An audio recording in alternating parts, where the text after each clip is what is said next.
70 anos, e agora? Preciso fazer algum rastreio, algum check-up? O que eu posso fazer para cuidar ainda mais da minha saúde? Meu nome é Esther, eu sou médica geriatra formada pela USP, e hoje eu quero falar com aquele grupo que está entre 70 e 80 anos de idade. Bom, a partir de 70 anos de idade, muitos dos cuidados que a gente já deveria ter aos 60 anos de idade devem continuar. Se você ainda não começou esses cuidados, não tem problema, nunca é tarde. E alguns exames mais específicos são indicados também. E hoje eu vou falar sobre todos eles. Primeiro, eu vou começar com os rastreios. O pessoal conhece como check-up. Lembrando que isso é completamente individualizável. Tem paciente que não vai ter indicação de algum rastreio, vai ter indicação de outro. Aqui eu tô falando para a população no geral. Primeiro, câncer de mama. Por algumas sociedades, com 70 anos de idade, a gente até já encerra o rastreio de câncer de mama. Porém, para algumas mulheres que têm uma expectativa de vida maior, que a gente vê que é uma pessoa que está com uma saúde super, super boa, a gente indica que esse rastreio de câncer de mama continue por alguns anos. E esse rastreio de câncer de mama deve ser feito com mamografia de forma anual. Não dá para substituir pela ultrassom de mamas, infelizmente. A mamografia, ela vê lesões que a ultrassom de mama não chega a pegar na mulher acima de 70 anos de idade. Segundo, colonoscopia. Mesma coisa. A colonoscopia, ela serve para fazer aquele rastreio do câncer de intestino, que é o câncer de cólon, o intestino grosso, que é um câncer que é muito comum, é um dos 5 cânceres mais comuns do Brasil, é um câncer que mata muito, mas é um câncer que tem altíssimas taxas de cura quando a gente descobre super cedo. E muitas vezes a gente consegue descobrir, inclusive, antes mesmo de virar câncer, a gente consegue tirar ali já na colonoscopia aquela lesão antes mesmo de virar câncer, como uma lesão pré-cancerosa. É um exame que deve ser feito a partir dos 45 anos de idade, tanto para homem quanto para mulher. E se tiver tudo normal no exame, na maioria das vezes está, a gente faz a cada 10 anos apenas. Mas é a mesma ideia da mamografia. A gente dá uma individualizada de acordo com cada paciente. Me lembrando, a colonoscopia é um exame que você não vê nada. Então, na hora ali vai receber uma sedação na veia, como se fosse uma endoscopia, um exame rápido, 15, 20 minutos. Você não sente dor nenhuma, vai acordar e tudo já vai ter acontecido. O mais chatinho da colonoscopia é o preparo, por quê? Durante geralmente 1 a 2 dias tem que tomar uns laxantes fortes para que consiga limpar bem o intestino e fazer bastante diarreia. O preparo ele dura literalmente só 1, 2 dias. Na verdade, a maioria dos preparos, inclusive, não dura nem um dia. A parte mais chatinha é durar algumas horas, ou seja, é algo que previne incomodação futura e que é um dia apenas de incomodação. Então, vale a pena o custo-benefício. Densitometria óssea. As mulheres acima de 65 anos de idade e os homens acima de 70 anos têm indicação de fazer pelo menos uma densitometria óssea na vida. Para quem tem muito fator de risco, a gente às vezes até começa antes. Então, paciente que fuma, mulher que teve menopausa precoce, algumas doenças, alguns usos de medicamentos, às vezes a gente pode adiantar. Mas no homem acima de 70, pelo menos uma vez, e mulher acima de 65, pelo menos alguma vez, de densitometria. Mas, pelo menos uma vez precisa ser feito. E eu destaco que muito homem acha que não precisa fazer densitometria óssea, mas homem também tem osteoporose. O rastreio de osteoporose é feito com densitometria óssea, que é um exame completamente indolor, super rápido, bem simples, ele parece um raio-x. E eu fiz um vídeo falando tudo sobre osteoporose, o que é essa doença, por que a gente precisa rastrear, como que faz para prevenir, como que faz para diagnosticar e tratar. Eu vou deixar esse vídeo linkado aqui. Câncer de pulmão. Essa maioria das pessoas não conhece. Mas homens ou mulheres que fumem atualmente ou que tenham deixado de fumar nos últimos 15 anos, desde que tenham uma expectativa de vida boa também, pode ser oferecido rastreio de câncer de pulmão com tomografia de tórax de baixa dosagem anualmente. Vale a pena também perguntar para o seu geriatra se você tem indicação. Porque muitas vezes com esse rastreio a gente consegue descobrir câncer de pulmão em fase inicial. É bem individualizável, mas também é algo que dá para ter ali com essa carta na manga. Mas o melhor mesmo é nem fumar, tá? Porque aí mesmo você vai ter prevenido o câncer de pulmão. Porque mais de 90% dos casos do câncer de pulmão estão associados a quem fuma. E se você fuma, inclusive, isso é algo que você pode fazer pela sua saúde. Muita gente acha, eu fumei a vida inteira, então não vou ter nada para agora. Mentira. Parar o quanto antes vale a pena. Existe tratamento para parar de fumar. Parar de fumar é muito difícil, mas é possível. Existe tratamento.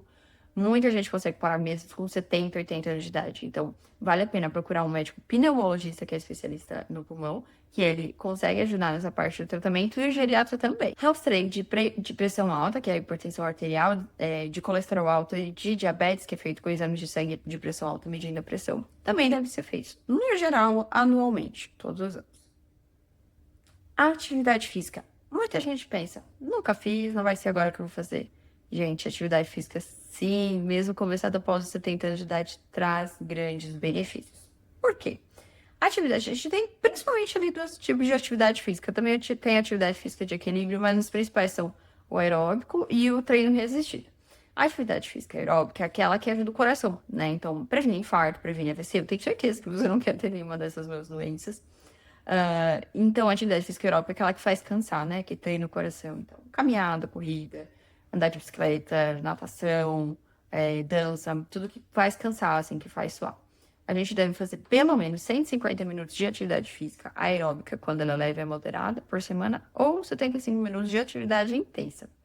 Atividade leve e moderada é a maioria das atividades. A caminhada, é a dança, é a natação quando ela é mais levinha. A atividade física intensa é aquela de cansar, que a gente não consegue falar enquanto está fazendo, né? Uma corrida, uma natação mais intensa. E nesse caso aí pode ser 75 minutos por semana. E a atividade física resistida é aquela que faz formar músculo. Por que é importante formar músculo? Principalmente na terceira idade. Músculo é o que faz a gente ter a nossa independência. Muita gente acha que músculo é aquela coisa que aparece nas novelas. Mas músculo nada mais é do que a nossa independência. Todos os movimentos que a gente faz durante o dia é um músculo que está fazendo. Então, para levantar da cadeira, eu uso o músculo da coxa. Para varrer o chão, eu uso o músculo das costas, do ombro, do braço. Para pegar uma vasilha que está lá em cima, eu uso o músculo dos ombros, das costas. A gente não se toca disso. A gente simplesmente pensa que eu não preciso de músculo. Que músculo que literalmente me mantém de pé. E, infelizmente, a gente só vai reconhecer isso quando a gente perde o músculo. Quando a gente começa a ter fraqueza e não conseguir mais pegar alguma coisa lá no alto porque meu ombro não tá me sustentando. E por que isso acontece? Porque, infelizmente, com o envelhecimento, a gente perde os músculos que a gente cria lá na juventude. Quando a gente tem antes dos 30 anos, a gente tem muita facilidade de ganhar músculo e vai perdendo ao longo da vida. Quando chega a partir dos 60, 70 anos, perde muito rápido. Só que, mesmo sendo idoso, dá sim para recuperar esses músculos e voltar a ter muito mais força para conseguir fazer suas atividades e ter independência, que é uma coisa que ninguém gosta de perder. Muita gente acha, nunca fiz, então agora. Não, não, gente. A partir dos 70, dos 80, dos 90, a gente vê sim melhorias, tá? Isso é comprovado com atividade física resistida, tá? E aí, o que é atividade física resistida? É a musculação que dá pra fazer com personal trainer, dá pra fazer na academia, tem a academia do prédio com auxílio. Ginástica, muita gente faz em casa, precisa também ter uma orientação, pelo menos no começo, né? Mas com uso de pesos, de elásticos, por exemplo. Pilates também, quando ele é um pilates mais intenso. Hidroginástica também. E precisa ser pelo menos 2 vezes na semana, 30 minutos para fazer essa melhoria toda. Também é importante ficar atento ao consumo de proteínas. Eu vou deixar aqui linkado um vídeo que fala sobre o consumo de proteínas no café da manhã. Porque se a gente faz atividade física, mas a gente não tá dando proteínas, que é o combustível para formar músculo, a gente não vai formar músculo direito. Visão e audição. Com 70 anos, praticamente todo mundo já vai ter algum problema de visão, né? Como a presbiopia, que é aquele envelhecimento da visão que faz com que a gente precise usar óculos. Às vezes já vai ter até aparecido catarata. Então, é importantíssimo fazer uma visita regular ao oftalmologista para averiguar como que tá toda essa parte. E algumas pessoas vão desenvolver a presbiacusia. O que é isso? Presbiacusia é quando a gente para de escutar bem. O que muita gente não sabe é que a presbiacusia pode até ser rastreada e tem tratamento. Como que é o rastreio da presbiacusia? Muitas vezes a gente nota, porque o paciente muitas vezes é o último a notar, né?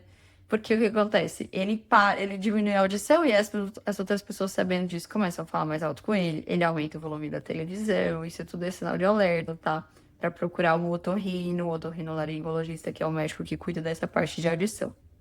Só que muitas vezes, mesmo assim, né? Às vezes quando tá bem sutil aí, por exemplo, se a pessoa mora sozinha, ninguém tá ali pra falar, um familiar, um amigo pra falar que ele tá ouvindo, mas a gente consegue fazer um teste que dá pra fazer em casa mesmo. Existe um teste que se chama teste de sussurro. Como que funciona?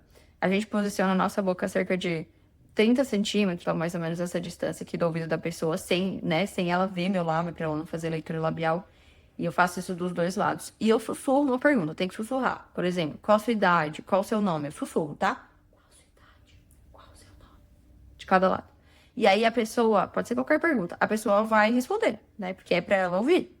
Se ela não ouviu, sinal amarelo, que ela esteja com presbiacusia, precisa passar por consulta com o otorrino, tá? Esse é um teste bem interessante de se fazer. E por que a gente precisa tratar quando a gente tem presbiacusia, que geralmente o tratamento a partir de certo grau é o uso de aparelho auditivo? Porque presbiacusia é um problema muito grande. Aumenta o risco de demência, porque tá deixando de estimular em certas partes do cérebro. Aumenta o risco de acidentes dentro de casa, porque pode ser que não ouça, por exemplo, uma torneira pingando. Além de que aumenta muito o isolamento social. Porque é aquela pessoa que às vezes vai ficando esquecida ali de canto. Porque ela já não consegue mais compreender uma conversa, ela não consegue acompanhar, não consegue ouvir uma televisão no volume normal, ela deixa de ouvir os estímulos ao redor. É algo muito grave, gente, é algo que é muito negligenciado. As pessoas esquecem da presbiacusia, que infelizmente é comum, tá? O tratamento é o uso de aparelho auditivo. Hoje existem dezenas de tipos no mercado. Dá para conseguir, inclusive pelo SUS, é um pouquinho difícil, mas dá para conseguir sim. E na rede privada tá, é de fácil acesso. E o tratamento traz grande melhoria. No começo, muita gente fala, que ruim esse aparelho. Eu sempre falo, é que nem começar a usar sutiã. Tudo que a gente coloca no nosso corpo no começo é estranho, depois a gente se acostuma. É a mesma ideia, tem que dar uma assistida assim, tá? Então vale a pena fazer esse teste em casa também.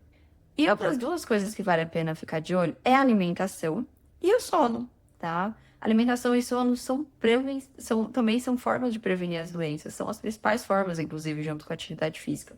Você sabia que, inclusive, distúrbios do sono são fatores de risco para demência, para Alzheimer? Eu vou deixar aqui 2 vídeos linkados em que eu dou uma aprofundada nesse tema. Um vídeo é sobre como se alimentar bem na terceira idade, vale a pena você assistir esse vídeo, fazer pequenas mudanças na sua alimentação que trazem grandes resultados, inclusive para o seu intestino, para o seu humor, tudo isso. E o outro vídeo é sobre a apneia do sono, que é o ronco. Por quê? É muito comum que a pessoa comece a roncar e o ronco é uma doença que, se não tratada, pode levar inclusive ao AVC. Então vale a pena assistir esse vídeo, eu falo tudo sobre diagnóstico e tratamento. Espero que você tenha gostado desse vídeo. Se você aprendeu alguma coisa de novo, deixa aqui nos comentários que eu vou adorar saber. Se inscreve no canal, porque toda semana eu trago um vídeo novo. Até mais!